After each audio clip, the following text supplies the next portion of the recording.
Hagai 1 ayat yang pertama, pada tahun yang kedua zaman Raja Darius dalam bulan yang ke-6, pada hari pertama bulan itu datanglah firman Tuhan dengan perantara Nabi Hagai kepada Zerubabel bin Sealtiel, Bupati Yehuda, dan kepada Yosua bin Sosadak imam besar. Bunyinya, beginilah firman Tuhan semesta alam, bangsa ini berkata, sekarang belum tiba waktunya untuk membangun kembali rumah Tuhan. Maka datanglah firman Tuhan dengan perantara Nabi Hagai, bunyinya, apakah sudah tiba waktunya bagi kamu untuk mendiami rumah-rumahmu yang dipapani dengan baik, sedang rumah ini tetap menjadi reruntuhan. Ayat yang kelima, oleh sebab itu beginilah firman Tuhan semesta alam, perhatikanlah keadaanmu. Oke, shalom, selamat malam. Kita ketemu lagi channel Pelita Kakiku, karena firman-Mu adalah pelita bagi kakiku dan terang bagi jalanku. Ayat yang baru kita baca adalah 5 ayat pertama dalam kitab Nabi Kecil Hagai, gitu ya. Pada video ini kita akan membahas mengenai kitab Nabi Kecil Hagai yang terdiri dari 2 pasal. Kita akan melihat dengan lebih detail makna rohani di balik itu semua.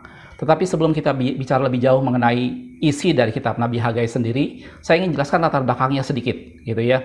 Mungkin ada beberapa Anda yang sempat nonton beberapa video kita mengenai patung mimpi Nebukadnezar, bagaimana pada waktu itu umat Tuhan kembali setelah zaman pemerintahan Media Persia menggantikan Babilonia, atau juga Anda pernah mungkin menonton video saya tentang Zerubabel, gitu ya. Dan Nabi Hagai ada di sana, ya. Dan kita akan melihat lebih detail tentang kitab Nabi Hagai ini. Kitab ini ditulis sekitar tahun 520 sebelum Masehi.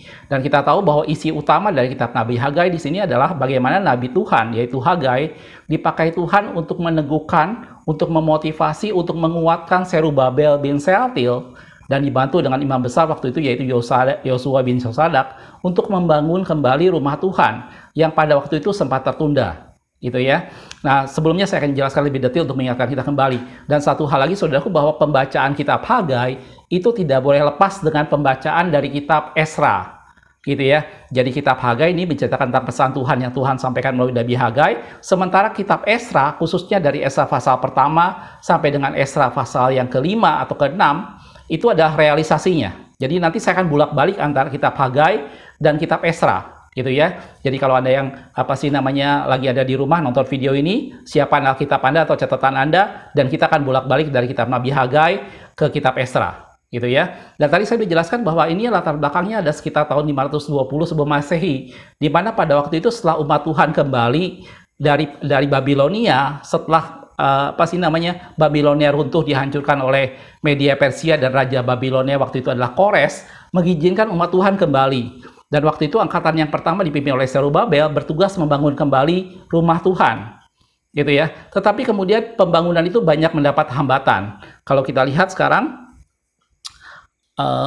di Esra pasal yang pertama itu bagaimana pada tahun pertama Kores memerintah, Kores langsung mengizinkan umat Tuhan kembali, gitu ya. Isi detail kitab Esranya silakan Anda baca. Saya cuma mengambil poin-poin penting dari kitab Esra aja, gitu ya. Di Esra pasal kedua, di sana didaftar orang-orang yang kembali dari Babilonia, tentunya dengan angkatan pertama di bawah pimpinan Zerubabel pada waktu itu, gitu ya. Di Esra pasal yang ketiga, waktu itu mulai diceritakan bagaimana mereka membangun kembali mezbah. Dalam hal ini tentunya mezbah korban bakaran, di mana mereka mulai mempersembahkan korban bakaran kepada Tuhan, dan kemudian di sana dikatakan bahwa peletakan batu pertama belum dilakukan, sampai akhirnya kemudian dilakukanlah peletakan batu pertama pada waktu itu, gitu ya.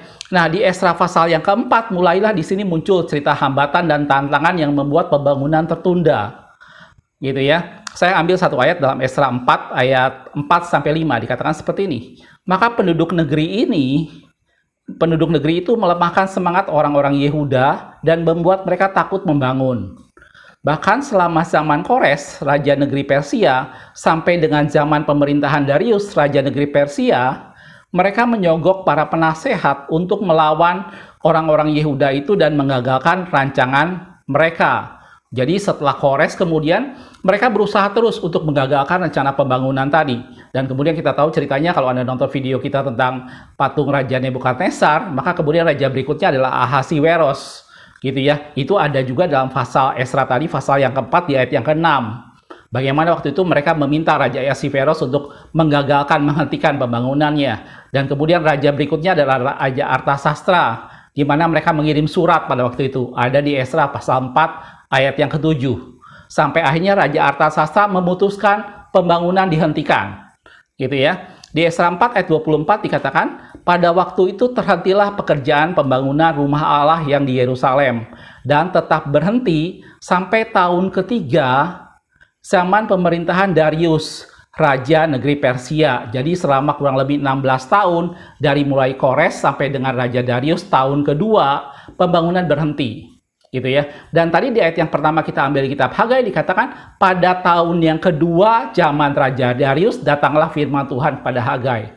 Jelas saudaraku? Jadi latar belakang kitab Hagai di sini adalah Hagai bernubuat untuk kembali mengingatkan umat Tuhan, memberi motivasi kembali kepada Zerubabel bin Shealtiel untuk mulai membangun kembali rumah Allah yang sudah tertunda 16 tahun semenjak zaman Raja Kores sampai dengan Darius. Dan pada tahun kedua pembangunan akhirnya dimulai berkat bantuan dan nubuatan dari Nabi Hagai. Gitu ya. Di Esra 5 ayat 1 dan 2 dikatakan seperti ini.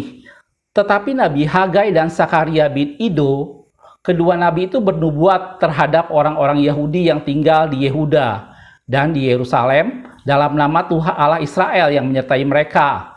Pada waktu itu, jadi pada waktu zaman Raja Darius tahun kedua, gitu ya, Nabi Hagai menyampaikan firman Tuhan. Dan kitab Hagai pasal yang pertama, ayat yang pertama dikatakan, pada tahun kedua zaman Raja Darius, datanglah firman Tuhan pada Hagai. Gitu ya. Lanjutannya di Esra tadi, pada waktu itu mulailah Zerubabel bin Shealtiel dan Yosua bin Sosadak membangun rumah Allah yang ada di Yerusalem. Mereka didampingi dan dibantu oleh nabi-nabi Allah. Dalam hal ini adalah Hagai dan Sakaria. Jelas saudaraku? Itulah latar belakang tentang kitab Nabi Hagai ini. Bagaimana dia menguatkan orang-orang Yehuda dan khususnya Zerubabel untuk melanjutkan kembali pembangunan bait Allah yang sempat tertunda. Sebelumnya mereka sudah membangun mezbah bakaran dan sudah meletakkan batu pertama. Tetapi itu tertunda selama 16 tahun dan kemudian tadi dikatakan pada tahun kedua datanglah firman Tuhan kepada Nabi Hagai supaya Nabi Hagai sampaikan kepada Zerubabel. Bangsa ini berkata belum waktunya untuk membangun rumah Tuhan. Datanglah firman Tuhan. Kamu mendiami rumah yang sudah dipapani dengan baik. Masa rumahku masih tetap menjadi reruntuhan? Dan perhatikanlah keadaanmu. Gitu ya. Dan pembangunan itu dengan bantuan Nabi Hagai tadi selesai pada tahun yang ke-6 pemerintahan Raja Darius. Gitu ya. Di Esra 6 ayat 15 dikatakan, maka selesailah rumah itu pada hari yang ketiga bulan Adar, yaitu pada tahun ke-6 zaman pemerintahan Raja Darius. Jelas saudaraku? Itu latar belakang mengenai kitab Hagai. Jadi kitab Hagai ini bicara soal pembangunan bait Allah yang tertunda. Bicara soal pembangunan bait Allah yang sejak pertama Allah sudah tentukan pada saat mereka kembali dari pembuangan setelah Babilonia jatuh di bawah pimpinan Zerubabel. Gitu ya, dari sejak Kores sudah mengizinkan pembangunan dan itu tertunda selama 16 tahun sampai dengan zaman Raja Darius. Pada tahun kedua datanglah firman Tuhan kepada Hagai dan Hagai mengingatkan kembali Zerubabel pada waktu itu. Dan dari tahun kedua sampai dengan tahun ke-6 pembangunan berjalan dan akhirnya selesai di bawah bantuan Nabi Hagai dan Nabi Sakaria. Jelas saudaraku? Itu latar belakang mengenai kitab ini. Jadi kitab ini bicara soal pesan Tuhan untuk memotivasi umat Tuhan, pesan Tuhan untuk mendorong umat Tuhan untuk membangun bait Allah, untuk membangun rumah kediaman bagi Tuhan. Gitu ya. Kalau kita lihat dalam konteks sejarah pada waktu itu, memang ini bicara soal bagaimana akhirnya kemudian Zerubabel membangun rumah Allah secara fisik, yaitu bait Allah yang kedua. Itu yang nanti akan disempurnakan oleh Herodes. Gitu ya. Dan Yesus hidup nanti pada masa itulah ada dalam bait Allah yang kedua tadi yang dibangun oleh Zerubabel. Itu yang kalau kita lihat dalam tinjauan sejarah. Tetapi tentunya kitab ini tidak hanya bicara di sana. Kitab ini bicara soal sesuatu yang lebih jauh, soal sesuatu yang rohani. Gitu. Karena itu saya tertarik membahas kitab ini karena ini bicara soal bagaimana umat Tuhan itu menghadirkan kediaman Allah di tempat mereka ada. Di mana umat Tuhan membangun tempat kediaman bagi Allah supaya Allah berkenan hadir di tengah-tengah umatnya. Gitu ya. Jadi fokus kita sekarang dalam benak kita, dalam pikiran kita pada saat kita bicara kitab Hagai, maka kita tidak hanya sekedar bicara soal sesuatu yang sudah berlalu 520 tahun sebelum Masehi, tapi kita bicara soal sesuatu zaman sekarang. Di mana ini bicara soal umat Tuhan mengundang hadirat Allah dan membangun tempat kediaman supaya Allah tinggal di tengah-tengah umatnya. Gitu ya. Ini yang menjadi arti rohani dari kitab Nabi Hagai ini. Gitu ya. Dan kita akan lanjutkan. Kalau kita masuk dalam ayat yang ke-6, ayat yang ke-5, tadi saya baru udah baca sampai ayat yang ke-6, saya udah baca ayat ke-4, di ayat yang ke-5 dikatakan, oleh sebab itu beginilah firman Tuhan, gitu ya, perhatikanlah keadaanmu, kamu menabur banyak, terus dikatakan, tetapi membawa pulang hasil sedikit, kamu makan tetapi tidak sampai kenyang, kamu minum tetapi tidak sampai puas, kamu berpakaian tetapi badanmu tidak sampai panas, dan orang yang bekerja untuk upah, dia bekerja untuk upah yang ditaruh pada pundi-pundi berlubang, gitu ya. Jadi apa sih namanya? Ini latar belakangnya. Kenapa sih kita perlu? Kenapa sih kita perlu membangun rumah Allah? Kenapa sih kita perlu supaya Allah berkenan diam di tengah-tengah umatnya? Ini latar belakangnya, gitu ya. Di sana Allah menggambarkan bahwa umat Tuhan dalam satu kondisi di mana segala sesuatu yang dia lakukan itu tidak mencapai kondisi yang maksimal. Dia makan tidak sampai kenyang, dia minum tidak sampai puas, dia berpakaian tidak sampai hangat, bahkan apa sih namanya dikatakan apa? Upah yang ditaruh pada pundi-pundi itu pun mereka taruh pada pundi-pundi berlubang, gitu. Dan kondisi ini juga ada dalam pasal pasal pertama ayat yang 9 dikatakan, kamu mengharapkan banyak, tetapi hasilnya sedikit, gitu ya. Dan ketika kamu membawanya ke rumah, aku menghembuskannya. Oleh karena apa? Demikianlah firman Tuhan semesta alam. Oleh karena rumahku tetap menjadi reruntuhan, sedang kamu sibuk masing-masing dengan urusan rumahnya sendiri. Gitu ya. Ayat yang ke-10 dikatakan, itu sebabnya langit menahan embunnya, bumi menahan hasilnya, dan aku memanggil kekeringan datang ke atas negeri, ke gunung-gunung, ke atas gandum, ke atas anggur, ke atas minyak, ke atas segala yang dihasilkan tanah, ke atas manusia dan hewan, dan ke atas segala hasil usaha. Gitu ya. Ini menjadi sesuatu hal yang kenapa sih kita perlu membangun rumah Allah? Kenapa sih kita perlu membangun rumah kediaman bagi Allah supaya Allah berkenan hadir di tengah-tengah umatnya? Gitu ya. Tidak ada sesuatu hal yang baik tanpa kehadiran Tuhan. Tidak ada sesuatu hal yang mungkin sepintas nampak baik, sepintas tampak baik. Mereka masih makan, mereka masih minum, mereka masih berpakaian, gitu ya. Mereka masih menghasilkan upah. Tetapi itu semua bukan sesuatu hal yang sebenarnya baik, hanya seakan-akan nampak baik. Mereka makan tidak sampai kenyang, mereka minum tidak sampai puas, gitu ya. Mereka berpakaian tidak sampai hangat, bahkan mereka menaruh upahnya pada pundi-pundi yang berlubang. Dan kalau kamu membawanya ke rumah, dalam firman Tuhan dikatakan, aku menghembuskannya. Karena apa? Karena rumahku masih menjadi reruntuhan. Jadi di mata Tuhan, kehadiran Allah di tengah-tengah umatnya menjadi sesuatu hal yang penting. Bahwa Allah ingin bahwa Allah hadir di tengah-tengah umat Tuhan. Gitu ya. Dan ini menjadi sesuatu hal yang sangat esensial, saudaraku. Karena itu kenapa Allah pertama menciptakan langit dan bumi, dan kemudian menciptakan manusia dan ditaruh di Taman Eden. Supaya apa? Supaya ada hubungan, supaya mereka bisa berinteraksi antara Allah dengan manusia. Kehadiran Allah tuh selalu ingin berhadir di tengah-tengah umatnya. Gitu ya. Karena itu Yesus menjadi satu representasi bagaimana Allah hadir di tengah umatnya. Karena itu dia dinamai Immanuel. Ini menjadi sesuatu yang penting karena manusia tanpa kehadiran Allah itu tidak bisa melakukan apapun juga. Dia boleh makan tetapi dia tidak akan kenyang, dia boleh minum tetapi tidak akan pernah puas, dia mungkin bisa berpakaian tetapi badannya tidak sampai hangat, bahkan apapun yang dia kerjakan dia hanya taruh pada pundi-pundi berlubang, dan kalau dibawa pulang maka Tuhan akan menghembuskannya. Gitu ya. Dan dikatakan aku memanggil kekeringan atas tanah, atas bumi, atas hewan, dan segala macamnya. Jadi membangun rumah Allah sesuatu hal yang penting. Membangun tempat kediaman Allah di tengah-tengah kehidupan kita itu menjadi sesuatu hal yang penting. Sekali lagi saudaraku, bahwa ini bukan bicara soal membangun secara fisik. Gitu ya. Latar belakang sejarahnya memang ini bicara soal pembangunan secara fisik. Tetapi pada masa sekarang kita bicara bukan soal pembangunan secara fisik. Ini bicara soal bagaimana Allah berkenan hadir, Allah berkenan berdiam di tengah-tengah umatnya. Gitu ya. Kalau kita lihat dalam 1 Raja-Raja 8 ayat 16 dikatakan seperti ini. Sejak aku membawa umatku Israel keluar dari Mesir, dikatakan, tidak ada kota yang kupilih di antara segala suku Israel untuk mendirikan rumah di sana sebagai tempat kediaman namaku. Tetapi aku telah memilih Daud untuk berkuasa atas umatku Israel. Allah memang sudah memilih untuk dia berdiam di tengah-tengah umatnya. Gitu ya. Kalau kita perhatikan dalam Matius, waktu Yesus mengajarkan umat Tuhan berdoa, Matius 6 ayat yang ke-10 dikatakan, datanglah kerajaanmu.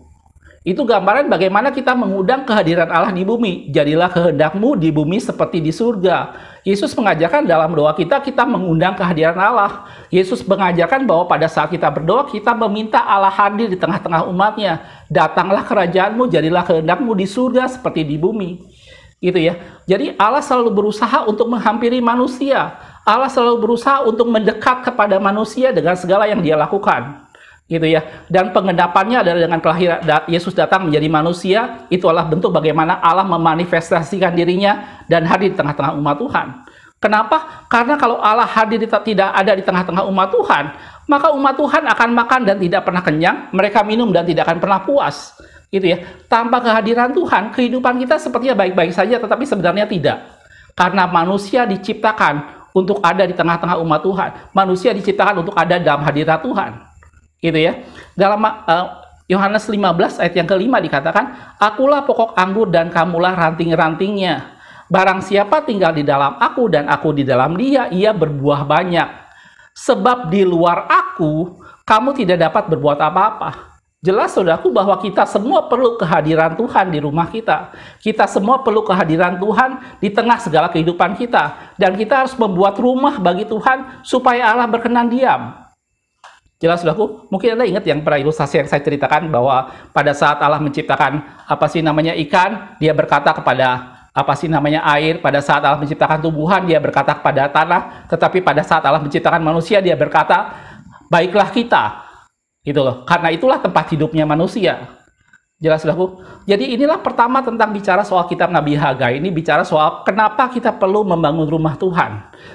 Kenapa kita perlu mempersiapkan tempat kediaman bagi Tuhan supaya Allah berkenan hadir di tengah-tengah kita, di tengah-tengah kehidupan kita, di tengah usaha kita, di tengah keluarga kita, di tengah studi kita, dan di tengah apapun kehidupan kita harus membangun tempat bagi Tuhan supaya Allah berkenan hadir di sana. Kalau tidak, maka apapun yang kita lakukan menjadi sia-sia. Dalam firman Tuhan katakan, dia pokok anggur dan kita ranting-rantingnya. Di luar dia, kita tidak bisa berbuat apa-apa. Jelas aku? Ini alasan pertama. Jadi kalau kita bicara kitab Nabi Hagai, maka pertama, kenapa kita perlu membangun rumah kediaman bagi Tuhan? Itu semata-mata buat kebaikan kita. Itu semata-mata buat sesuatu yang Allah ingin memberkati kita, Allah ingin dekat dengan kita. Karena itu kenapa pada zaman perjanjian lama, keberadaan tabut perjanjian itu menjadi sesuatu hal yang menjadi pokok kemenangan bagi umat Tuhan. Karena itu bukti kehadiran Allah. Dengan kehadiran Allah dalam bentuk tabut perjanjian, maka umat Tuhan menjadi satu bangsa yang membuat bangsa-bangsa lain gemetar di hadapannya. Karena kehadiran Allah di tengah-tengah mereka. Betul ya saudaraku ya? Dan itulah yang terjadi ya kalau kita bicara soal membangun rumah Tuhan. Itu bagaimana Allah berdiam di tengah-tengah umat Tuhan. Tanpa kehadiran Allah, maka semuanya sia-sia. Jelas saudaraku? Itu yang pertama. Yang kedua, kalau kita bicara lanjutannya sekarang, bagaimana sih cara kita membangun rumah Allah? Bagaimana sih caranya supaya Allah berkenan diam di tengah-tengah umat Tuhan? Bagaimana caranya supaya Allah berkenan diam di tengah-tengah kehidupan kita? Kita akan lanjutkan, saudaraku. Kalau kita perhatikan dalam Hagai 1 tadi, saya lanjut ke ayat yang ke-7. Dikatakan tadi sebelumnya dibilang kamu menabur banyak tapi pulang sedikit bahkan tidak sampai kenyang gitu ya. Ayat yang ke-7 dikatakan beginilah firman Tuhan semesta alam. Perhatikanlah keadaanmu. Terus Tuhan kasih solusi ayat yang ke-8. Jadi naiklah ke gunung, bawalah kayu dan bangunlah rumah itu. Maka aku akan berkenan kepadanya dan aku akan menyatakan kemuliaanku di situ firman Tuhan. Gitu ya. Ini menjadi sesuatu hal yang sebenarnya tidak sulit. Gitu ya. Pada waktu Allah mengatakan pada mereka tentang hal bagaimana membangun bait Allah, Allah cuma berkata pada mereka, naiklah ke gunung, ambillah kayu dan bangunlah rumah itu dan aku akan berkenan diam di sana. Gitu ya.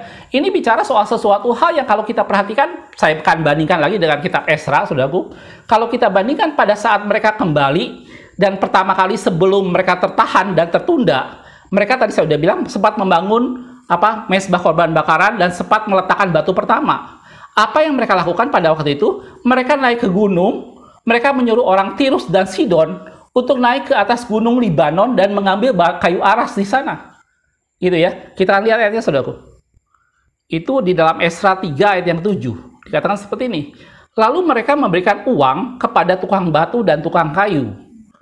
Sedang kepada orang Sidon dan Tirus makanan dan minuman dan minyak, supaya orang-orang itu membawa kayu aras dari Libanon, sampai ke laut dekat Yafo, seperti yang telah diizinkan kepada mereka oleh Kores, raja negeri Mesir. Gitu. Jadi sebelumnya mereka sudah melakukan itu. Gitu ya. Kalau kita perhatikan peta, saudaraku, hutan Libanon ini berada di sebelah utara berbatasan dengan Tirus dan Sidon, dan itu merambat terus sampai dengan ke pantai. Makanya dibilang sampai ke pantai dekat Yafo. Gitu. Jadi itu lokasinya tidak jauh. Itu lokasinya persis di Israel sebelah utara. Bukan sesuatu hal yang jauh, bukan sesuatu hal yang sulit. Gitu ya. Di sini Allah menggambarkan bahwa untuk melakukan sesuatu untuk membangun bait Allah, itu bukan sesuatu yang entah jauh di mana, entah bagaimana caranya, tetapi justru sesuatu yang ada di sekitar kita. Allah cuma berkata, naiklah ke gunung, ambillah kayu, dan bangunlah rumah itu, dan aku berkenan diam di sana. Dan itu bukan sesuatu yang sulit, karena mereka sudah pernah melakukannya. Gitu ya. Dan kalau kita bicara soal bagaimana sih saya mengundang kehadiran Allah, bagaimana sih saya membuat Allah berkenan diam di tengah-tengah umatnya, bagaimana sih caranya kita mengizinkan Allah berkenan diam di tengah-tengah kehidupan kita. Caranya tidak sulit, semuanya berasal dari apa yang ada pada kita. Saya kasih 2 contoh, saudaraku, dalam firman Tuhan.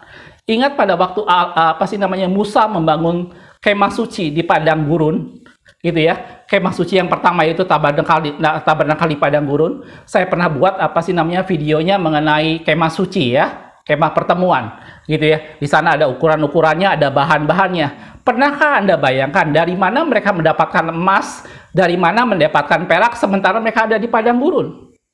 Gitu. Itu semua terjadi adalah Allah sudah mempersiapkan semuanya pada saat mereka keluar dari Mesir. Dalam firman Tuhan dikatakan Allah memberikan belas kasihan, memberikan kemurahan hati kepada orang-orang Mesir, sehingga dengan rela hati mereka memberikan emas semua dan perak buat umat Tuhan waktu keluar. Gitu ya. Kita lihat ayatnya, saudaraku. Dalam Keluaran 12 ayat 35 dikatakan, orang Israel melakukan seperti kata Musa. Mereka meminta dari orang Mesir barang-barang emas dan perak serta kain-kain. Gitu ya, saudara. Mungkin kita berpikir untuk apa emas, perak, dan kain-kain sebanyak itu? Untuk digunakan mereka berjalan di padang belantara, tetapi Tuhan punya rencana lain. Emas, perak, dan kain segala macam, itulah nanti akan digunakan untuk bahan pembangunan tabernakal atau kemah pertemuan di Gunung Sinai. Jadi sesuatu yang Allah suruhkan, Allah tidak pernah menyuruh sesuatu yang di luar kemampuan kita. Allah tidak pernah menyuruh sesuatu yang di luar kesanggupan kita. Gitu ya. Kalau Allah suruh mereka membangun kemah pertemuan di padang gurun, bukan berarti mereka harus pontang-panting mencari bagaimana emas, bagaimana perak, tidak. Dari sejak mereka keluar dari Mesir, Allah sudah mempersiapkan mereka dengan membekali mereka emas, perak, dan segala macam kain. Gitu ya. Itu menggambarkan bahwa pada saat kita diminta Tuhan membangun rumah Allah, tidak usah jauh-jauh, saudaraku. Tidak usah dengan bertapa ke gunung, puasa 40 hari 40 malam, mencari ayam putih dan ayam merah. Tidak usah, saudaraku. Melalui apa yang ada pada kita, kita bisa melakukannya. Gitu. Dan itu gambaran dalam firman Tuhan yang tadi saya bilang. Pada saat Musa membangun, emas dan peraknya semua sudah Tuhan sediakan.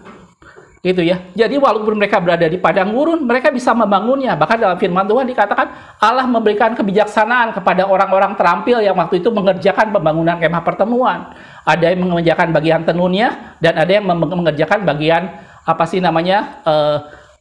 perlengkapan logamnya. Gitu ya. Contoh yang kedua dalam firman Tuhan, pembangunan bait Allah yang pertama dilakukan oleh Salomo. Ya, kita tahu ya, Salomo adalah anak dari Daud. Dan dalam firman Tuhan dikatakan Daud sepanjang hidupnya, bahkan sampai akhir hidupnya, Daud mempersiapkan segala sesuatunya untuk pembangunan rumah Allah yang nanti akan dibangun Salomo. Kita lihat ayatnya, saudara. Itu ada di dalam 1 Tawarikh 29 ayat 1-2. Berkatalah Daud kepada segenap jemaah itu, Salomo anakku yang satu-satunya dipilih Allah adalah masih muda dan kurang berpengalaman. Sebab pekerjaan ini besar. Sebab bukanlah untuk manusia bait itu, melainkan untuk Tuhan. Daud menyadari bahwa pembangunan ini nggak main-main. Bukan pembangunan untuk manusia, tetapi pembangunan untuk Allah. Dan Salomo adalah satu pribadi yang masih muda, dikatakan seperti itu.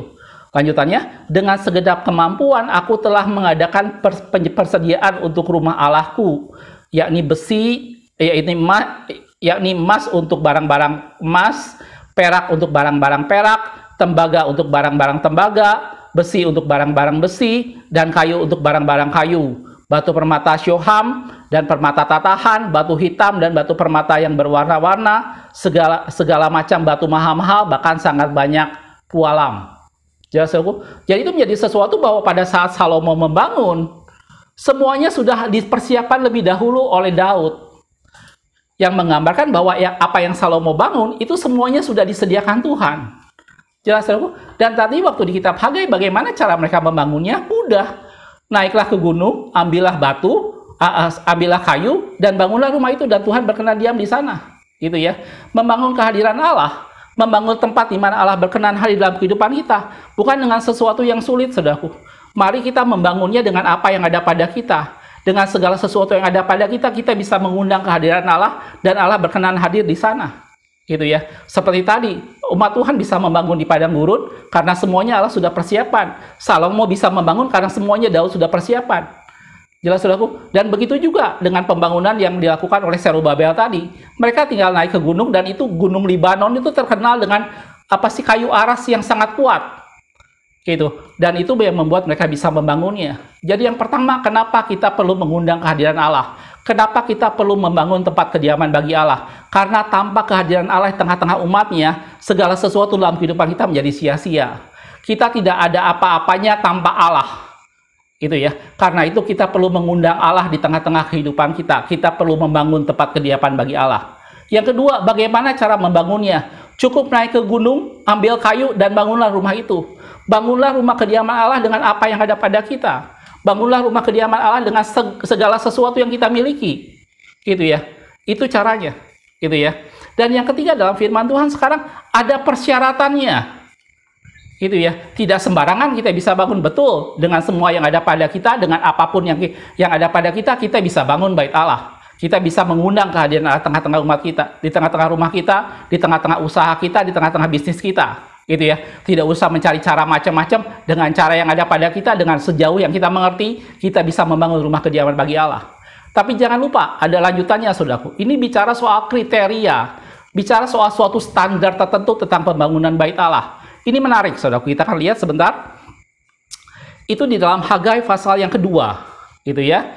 Sebentar, saya akan carikan dulu ayatnya. Itu di Hagai pasal yang kedua. Di ayat yang ke-10. Gitu ya. Hagai pasal yang kedua, ayat yang ke-10. Dikatakan seperti ini. Pada tanggal 24 bulan yang ke-9, tahun yang kedua zaman Raja Darius, datanglah firman Tuhan kepada Nabi Hagai, bunyinya. Beginilah firman Tuhan semesta alam. Tanyakanlah pengajaran kepada para imam. Dikatakan seperti itu. Dikatakan seperti ini pengajarannya. Andai kata seorang membawa daging kudus dalam puca bajunya. Jadi dia membawa sebuah daging kudus di bajunya. Gitu ya. Terus sudah gitu. Lalu dengan puncanya itu dia menyentuh roti atau sesuatu masakan atau anggur atau minyak. Atau sesuatu yang dapat dimakan. Gitu ya. Menjadi kuduskah yang disentuh itu? Lalu para imam menjawab, katanya tidak. Gitu ya. Jadi pasti itu ilustrasinya gini. Seorang membawa sesuatu yang kudus di bajunya. Gitu ya. Kemudian sesuatu yang kudus tadi menyentuh yang lain. Dia menyentuh minyak, menyentuh apa dikatakan tadi di sana, roti, masakan atau apa. Pertanyaannya, apakah yang disentuh itu menjadi kudus? Jawabannya tidak. Oke, kita lanjutkan. Di ayat yang ke-13. Berkatalah pula Hagai, jika seseorang yang najis dengan mayat menyentuh semuanya ini, menjadi najiskah yang disentuh itu? Lalu para imam menjawab, katanya tentu. Gitu ya. Ayat 14, maka berbicaralah Hagai, katanya, begitu juga dengan umat ini dan dengan bangsa ini di hadapanku, demikianlah firman Tuhan.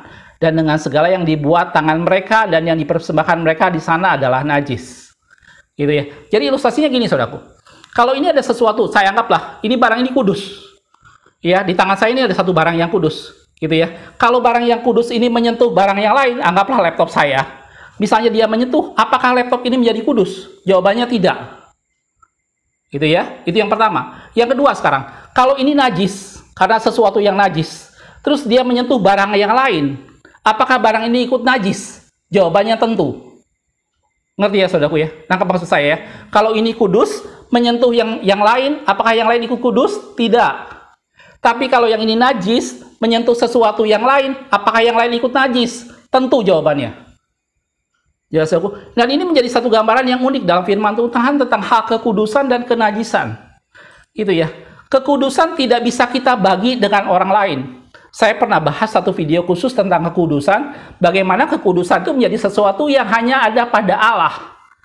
Gitu ya. Dan kita tidak bisa memberikan kekudusan kepada siapapun juga. Kekudusan hanya bisa kita dapat kalau kita datang kepada Allah dan Allah itulah yang kudus. Gitu ya. Itu yang pertama. Tetapi beda dengan kenajisan. Kenajisan bisa membawa pengaruh kepada orang lain. Karena kehidupan kita tidak benar, kita bisa membuat keluarga kita tidak benar, kita bisa membuat anak-anak kita tidak benar. Karena itu kalau ada suatu barang disentuh dengan yang najis, barang itu ikut najis. Tetapi kalau barang itu disentuh dengan yang kudus, barang itu tidak jadi kudus. Ini prinsip dalam firman Tuhan. Kekudusan bukan sesuatu yang membuat kita bisa bagi dengan orang lain dan bawa orang dalam kekudusan. Yang membuat seseorang kudus itu hanya Allah. Dan kekudusan itu hanya milik Allah. Gitu. Dan saya pernah jelaskan bahwa tidak ada yang kudus selain Allah. Gitu. Dan hanya melalui darah Yesus kita dikuduskan. Gitu. Tetapi kalau kita bicara dosa dan kenajisan, ini bicara soal sesuatu kalau seseorang melakukan sesuatu yang tidak benar, makanya itu dalam firman Tuhan dikatakan pergaulan yang buruk akan merusakkan kebiasaan yang baik. Pergaulan yang buruk itu memberi pengaruh pada orang lain. Dosa itu bisa merambat dan menular. Gitu ya. Kenajisan menjadi sesuatu kalau seseorang najis, maka dia berpotensi membawa orang lain dalam kenajisan. Gitu. Karena itu kalau ada barang yang najis menyentuh barang lain, maka barang itu menjadi najis. Kalau yang kudus tidak. Jelas saudaraku? Jadi yang ketiga yang bicara soal pembangunan bait Allah, kehadiran Allah perlu dibangun di tengah-tengah kita. Kehadiran Allah, kita perlu Allah hadir di tengah-tengah umatnya. Tanpa kehadiran Allah, maka kita makan tidak akan pernah puas, kita makan tidak akan kenyang, kita minum tidak akan pernah puas, kita berpakaian tidak akan pernah panas. Dan kalau kita berusaha, maka upah kita taruh pada pudi-pudi berlubang, dan kalau kita bawa pulang, Allah mengebuskannya. Gitu ya. Kehadiran Allah menjadi sesuatu hal yang penting dalam kehidupan kita, dan kita tidak punya pilihan, karena manusia diciptakan untuk memuliakan dan menyembah Tuhan. Dan Allah rindu berkenan hadir di tengah-tengah umatnya. Gitu ya. Untuk membangun kehadiran Allah bukan sesuatu hal yang sulit dengan apa yang ada pada kita. Apa yang ada pada kita, kita bisa mengundang Allah hadir di tengah-tengah kehidupan kita. Dengan apa yang ada pada kita, kita bisa membangun tempat kediaman bagi Allah. Tapi ada syaratnya. Syaratnya yaitu harus dibangun di dalam kekudusan. Gitu ya saudaraku. Ini bicara soal pentingnya kekudusan. Ini bicara soal Allah tidak bisa hadir di tengah-tengah umatnya tanpa kekudusan. Gitu ya. Hanya dengan kekudusan Allah bisa hadir di tengah-tengah umatnya. Gitu ya. Kalau kita lihat dalam firman Tuhan dikatakan hanya dengan kekudusan orang bisa melihat Allah. Gitu ya. Jadi yang ketiga adalah syarat bagaimana kita membangun rumah Tuhan adalah harus hidup dalam kekudusan. Anda tidak perlu dengan perlengkapan khusus, Anda tidak perlu dengan biaya-biaya khusus, harus ada gitar, harus ada sound system, harus ada segala sesuatu itu supaya kita bisa mengundang hadirat Allah, tidak usah. Hanya dengan hati yang penuh rindu, hanya dengan kekudusan, kita bisa datang kepada Tuhan dan Tuhan berkenan hadir dalam kehidupan kita. Gitu ya. Tetapi kekudusan tidak boleh dilanggar. Kekudusan sesuatu yang penting untuk mengundang kehadiran Allah. Gitu ya. Itu hal yang ketiga kalau kita bicara soal membangun kediaman bagi Allah. Hal yang pertama, kenapa kita perlu membangun kediaman bagi Allah? Karena manusia tidak bisa hidup tanpa Allah. Di luar aku, kamu tidak bisa berbuat apa-apa. Gitu ya. Kita semua perlu Allah hadir di tengah-tengah kita. Kita semua perlu Allah berkenan diam di tengah kehidupan kita.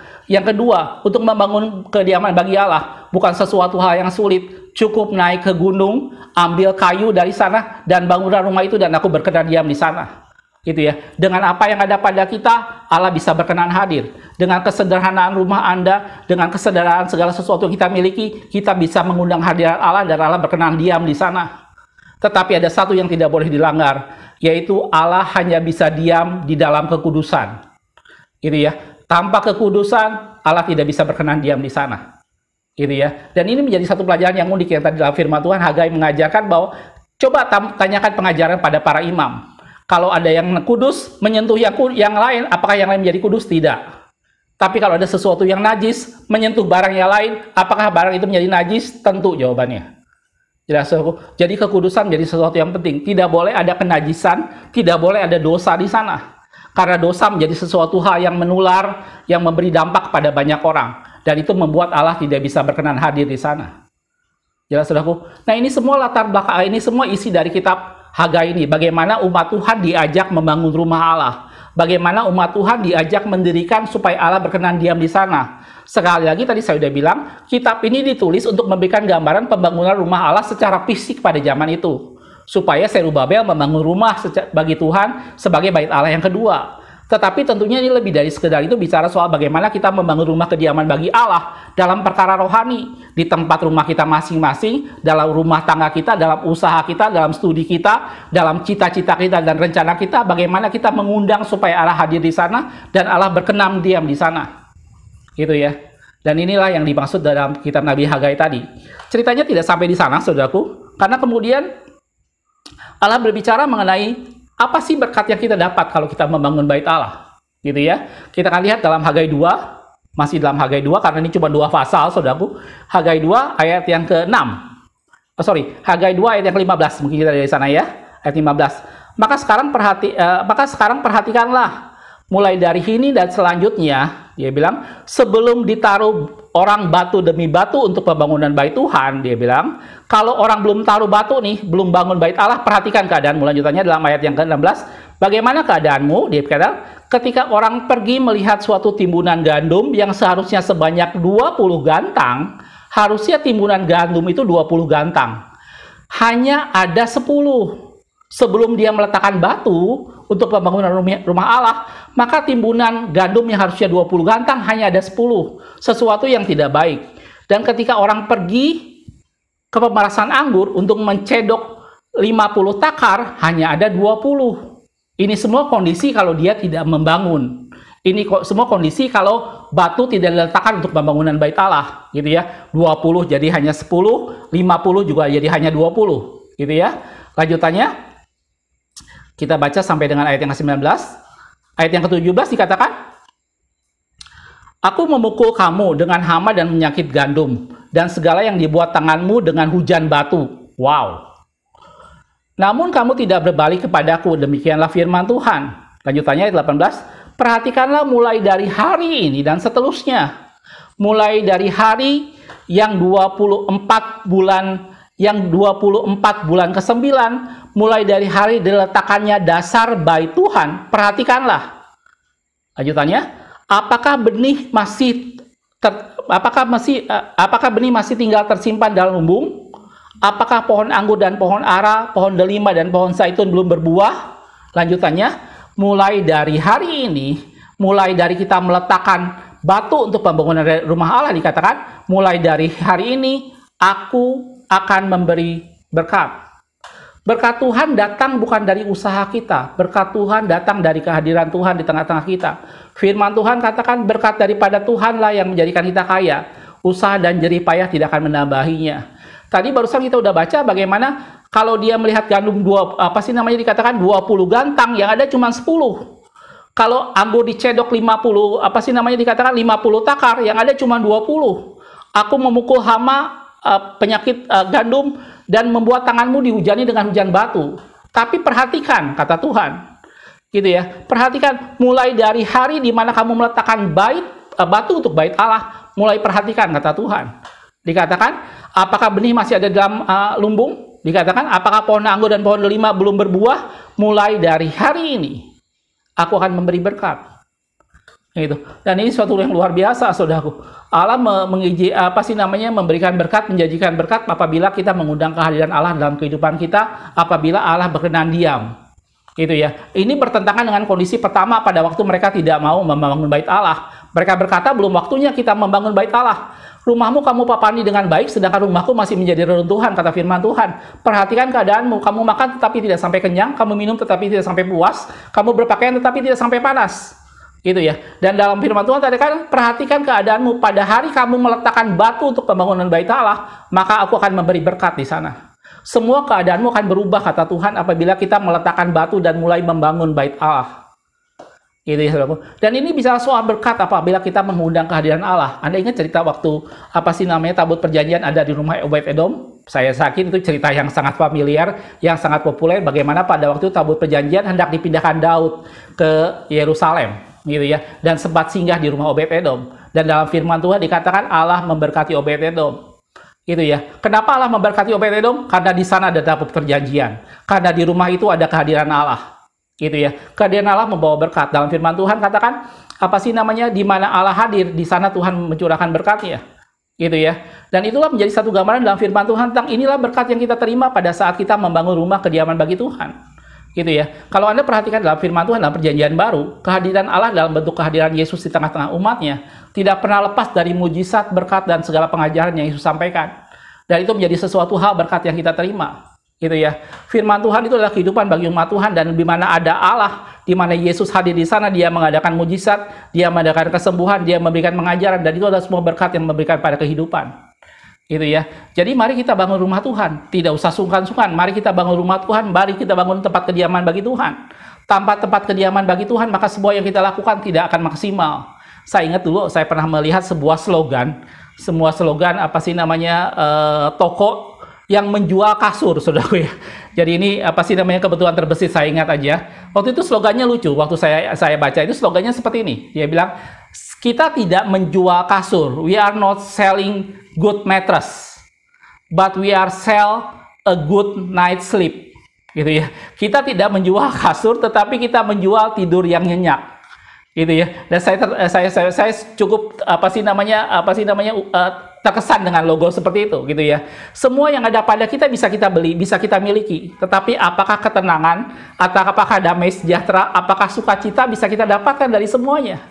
Itu semua tidak kita akan dapatkan tanpa Tuhan. Itu semua tidak kita dapatkan dengan usaha kita sendiri kalau kita tidak mengundang kehadiran Tuhan dan kita tidak membiarkan Allah berdiam di tengah-tengah kehidupan kita. Karena itulah kita perlu membangun rumah bagi kediaman bagi Tuhan. Gitu ya. Bangun dengan apa ada keadaannya kita, bangun dengan semua yang ada pada kita. Allah tidak menuntut yang macam-macam. Semua yang ada pada kita, Allah kita bisa lakukan untuk kemuliaan nama Tuhan, dan kita bisa mengundang kehadiran Allah di rumah kita. Tetapi ingat, jangan pernah melanggar kekudusan. Gitu ya. Karena Allah tidak bisa diam dengan kenajisan, karena Allah adalah yang kudus. Gitu ya. Semuanya harus dibangun dengan kekudusan, dan Allah menjanjikan berkat. Gitu ya. Perhatikan keadaanmu mulai hari ini, aku akan mendatangkan berkat, kata firman Tuhan. Gitu ya. Dan bukan cuma itu, saudaraku. Kalau kita perhatikan lanjutannya, di dalam Hagai pasal 2 tadi, mungkin saya naik sedikit ke ayat yang ke-6. Hagai pasal 2 yang ke-6 dikatakan begini, sebab beginilah firman Tuhan semesta alam, sedikit waktu lagi aku akan menggoncangkan langit, bumi, laut, dan darat. Gitu ya. Ayat yang ke-7, aku akan menggoncangkan segala bangsa, sehingga barang-barang yang indah kepunyaan segala bangsa akan mengalir. Dan aku akan memenuhi rumah ini dengan kemegahan firman Tuhan semesta alam. Ini bicara soal sesuatu bagaimana Allah akan menggoncangkan segala sesuatu. Segala sesuatu yang bisa digoncangkan akan digoncangkan. Supaya tinggal tetap segala sesuatu yang tidak bisa digoncangkan. Dan di sana kata firman Tuhan dikatakan, aku akan menggoncangkan segala bangsa. Akibat dari kegoncangan itu apa yang terjadi? Dikatakan dalam firman Tuhan, apa sih namanya, di dalam ayat yang ke-7 tadi, sehingga barang yang indah-indah kepunyaan segala bangsa akan datang mengalir sehingga rumah ini dipenuhi dengan kemuliaannya. Gitu ya. Ini bicara soal kemuliaan yang Tuhan berikan pada saat kita membiarkan Allah berdiam di tengah-tengah kehidupan kita. Ini bicara soal keguncangan di luar itu semua, tetapi kita duduk tenang karena kita ada dalam hadirat Tuhan, kita ada dalam rumah Tuhan yang tidak pernah tergoncangkan. Bahkan dikatakan barang-barang yang indah kepunyaan bangsa-bangsa akan mengalir ke rumah Tuhan. Gitu ya. Itu juga ada di Hagai 2 ayat 21 dan 22. Sebentar saudaraku ya. Hagai 2 ayat 21 dan 22 ini juga bicara soal bagaimana kalau kita membangun rumah Tuhan, ini bukan semata-mata Allah memberkati, tetapi juga perlindungan bagi kita semua. Ayat 21 dan 22 dikatakan, katakanlah kepada Serubabel, Bupati Yehuda begini, aku akan menggoncangkan langit dan bumi. Sekali lagi Tuhan katakan seperti itu. Dan akan menunggang-balikan tahta raja-raja. Aku akan memunahkan kekuasaan kerajaan bangsa-bangsa dan akan menjungkir balikan kereta dan pengendaranya. Kuda dan pengendaranya akan mati rebah masing-masing oleh pedang temannya. Gitu ya. Jadi kalau kita bicara soal mengundang kehadiran Allah, maka kalau Allah berkenan hadir di sana, maka dikatakan itu menjadi sesuatu hal yang tidak terguncangkan. Di luar kita Allah berbicara soal suatu kegoncangan di mana itu semua akan terjadi. Gitu ya. Dan kalau kita lihat hari-hari ini, barusan saya tadi siang saya ngobrol dengan istri saya tentang satu berita di Jepang, bagaimana karena pandemi ini banyak sekali usaha-usaha di Jepang yang kemudian bangkrut. Bahkan tidak tanggung-tanggung saudaraku bahwa ada satu restoran yang sudah bertahan selama 300 tahun. Dan karena pandemi 1 tahun restoran itu bangkrut. Gitu ya. Dan kita lihat itu adalah suatu bentuk keguncangan yang luar biasa. gitu ya. Tetapi orang yang di dalam rumah Tuhan, orang yang mengundang kehadiran Tuhan di dalam rumahnya, orang yang mengundang kehadiran Tuhan supaya Tuhan berkenan diam dalam kehidupannya, dia akan tinggal tetap dalam kerajaan yang tidak terguncangkan. Bahkan dikatakan dalam firman Tuhan, kekayaan barang-barang yang indah, kekayaan bangsa-bangsa akan mengalir ke rumah Tuhan, gitu ya. Saya bersyukur berapa lama ini saya dan keluarga mengalami banyak hal di mana Allah memberkati kita, gitu ya. Allah melihat, kita bisa melihat bagaimana Allah bekerja dengan cara yang luar biasa, dengan cara yang kita tidak duga. Bagaimana ada orang yang sama sekali kita tidak pernah kenal, sama sekali kita tidak pernah tahu, gitu ya. Tiba-tiba dia memberikan satu job pekerjaan yang membuat kita bisa mendapat penghasilan untuk penghidupan kita. Dan kita melihat bahwa itulah cara Tuhan. Itulah cara Tuhan memberkati umatnya. Jelas aku, dari sini ada 4 poin yang ingin saya tekankan mengenai hal membangun rumah kediaman bagi Tuhan dari kitab Hagai. Gitu ya. Ini berbicara soal memang pada zaman itu adalah pembangunan bait suci secara fisik. Gitu ya. Tetapi pada zaman sekarang ini bicara soal bagaimana kita mengundang Tuhan, bagaimana kita mendirikan rumah kediaman bagi Tuhan supaya Tuhan berkenan diam di sana. Yang pertama, kita perlu membangun itu semua. Gitu ya, kita membapani kita dengan rumah dengan baik, tetapi jangan sampai rumah bagi Tuhan masih menjadi reruntuhan. Bangun tempat kediaman bagi Tuhan supaya Tuhan berkenan diam. Tanpa kehadiran Tuhan, semua yang kita lakukan tidak akan maksimal. Semua yang kita anggap baik sebenarnya tidak. Tidak ada damai sejahtera sukacita di luar Tuhan. Yang kedua, untuk membangun bait Allah adalah lakukan dengan apa yang ada pada kita. Kalau Anda bisa menyembah Tuhan dengan gitar, silakan menyembah Tuhan dan mengundang hadirat Tuhan dengan gitar. Kalau Anda tidak bisa bermain gitar, maka lakukan dengan apapun yang ada pada kita untuk kita mengundang kehadiran Tuhan di rumah kita, di studi kita, di kuliah kita, dalam apapun aspek kehidupan kita, kita undang supaya Tuhan berkenan hadir di sana. Gitu ya. Tapi ingat yang ketiga bahwa Allah tidak bisa berdiam dengan kenajisan. Itu semua harus dibangun dengan dasar kekudusan. Gitu ya, karena Allah adalah satu pribadi yang kudus. Dan yang keempat, kalau Allah berkenan hadir dan diam, maka Dia menjanjikan berkat. Dia menjadikan ketenangan pada saat segala sesuatu digoncangkan. Gitu ya. Karena itulah kerajaan yang tidak tergoncangkan apabila kita ada dalam kerajaan Allah. Jelas aku. Inilah pesan utama yang disampaikan pada kitab Nabi Hagai ini. Gitu ya. Bagaimana pentingnya kita mengundang hadirat Allah, membangun rumah kediaman bagi Tuhan. Jelas saudaraku, beberapa ayat yang terakhir kita akan lihat di dalam Matius 24 ayat yang kedua dikatakan, ia berkata kepada mereka, kamu melihat semuanya itu, aku berkata kepadamu. Pada waktu itu, murid Yesus menunjukkan kepada Yesus tentang kemuliaan bait Allah, bagaimana itu menjadi sesuatu yang indah. Memang kata firman Tuhan bahwa kemuliaan rumah yang kemudian akan lebih besar daripada kemuliaan rumah yang pertama. Bagaimana itu digambarkan bahwa rumah yang dibangun oleh Zerubabel akan menjadi satu rumah yang menjadi sangat indah, kayak yang kemudian disempurnakan oleh Herodes. Dan murid Yesus waktu itu berkata, menggambarkan bahwa betapa indah bangunan ini. Dan Yesus berkata kepada mereka, aku berkata kepadamu bahwa sesungguhnya tidak ada satupun di sini yang dibiarkan terletak di atas batu yang lainnya, semuanya akan diruntuhkan. Dan saya pernah mengatakan juga bahwa itu terjadi tahun 70 Masehi, Jenderal Titus dari Roma menghancurkan bait Allah yang kedua yang dibangun oleh Zerubabel, dan itu rata dengan tanah. Gitu ya. Kenapa? Karena yang Yesus maksudkan dengan kediaman rumah Tuhan, itu sama sekali bukan kediaman secara fisik. Karena yang Yesus maksudkan tentang bagaimana Allah berdiam di tengah-tengah umatnya, itu bukan bicara soal bangunan fisik, tetapi itu bicara soal bagaimana kita mengundang kehadiran Allah dalam semua kehidupan kita. Gitu ya.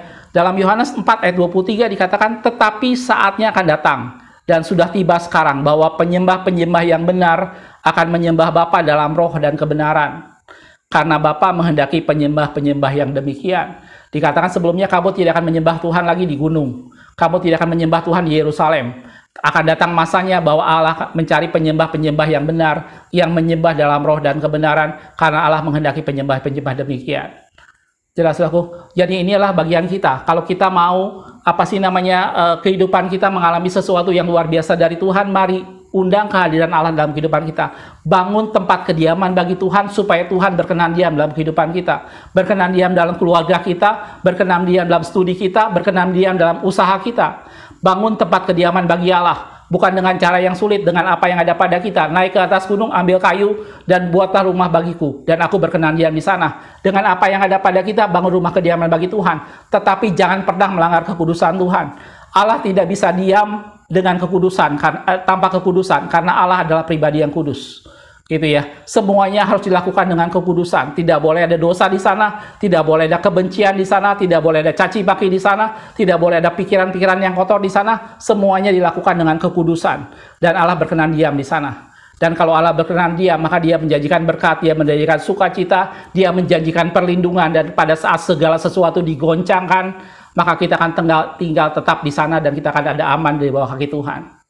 Jelas, saudaraku, dari ini semua mudah-mudahan bisa menginspirasi kita. Mari saya ajak Anda dan saya, siapapun kita, gereja manapun kita, golongan apapun juga kita, mari bangun tempat kediaman bagi Tuhan, supaya Tuhan berkenan hadir dan Dia bersama-sama dengan umatnya. Jelas, saudaraku, makasih sudah menonton. Kita ketemu di video berikutnya. Semoga tubuh, jiwa, dan roh kita terpelihara sampai kedatangan Yesus yang 2 kali. Tuhan Yesus memberkati.